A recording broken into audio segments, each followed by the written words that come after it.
కొంతమంది కొన్ని జంతువులు మరుగుతున్నాయి. కేసీఆర్ గారు వచ్చి బయటికి వచ్చి ఒక్కసారి ప్రెస్ ముంగట కనవడంగానే కొంతమందికి ఆగమాగం అవుతుంది, అజీర్తి అవుతుంది, కడుపులో మొరుగుతున్నారు.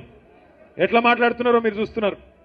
ఎంత దుర్మార్గం కాకపోతే ఒక 71-72 పెద్ద మనిషి 2 సార్లు రాష్ట్రానికి ప్రజల చేత ముఖ్యమంత్రిగా ఎన్నుకోబడ్డ నాయకుడు, తెలంగాణ తెచ్చిన నాయకుడు, అట్లాంటి నాయకుడిని పట్టుకొని నోటికొచ్చిన మాటలు.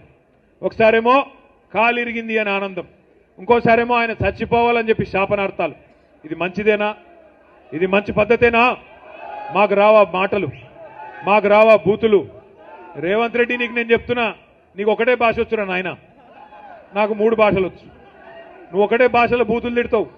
నేను అనుకుంటే గట్టిగా అనుకుంటే 3 భాషలలో తిడతా, హిందీలో, ఇంగ్లీష్లో, తెలుగులో తిడతా. నీకు ఒకటే వచ్చు. నేను పక్కా ఉర్దూలో కూడా తిడతా. ఇక మా అక్క వాళ్ళను, మా అన్న వాళ్ళని అడిగి కొన్ని రోజుల గోర్మాటి భాష కూడా నేర్చుకుని అందులో కూడా తిడతా. మా లంబాడా సోదరుల భాష కూడా నేర్చుకొని అందులో కూడా తిడతా.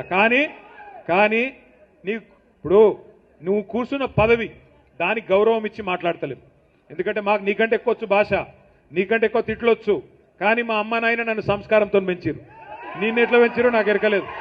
అవి ఏం మాటలు, ఏం భాష అది?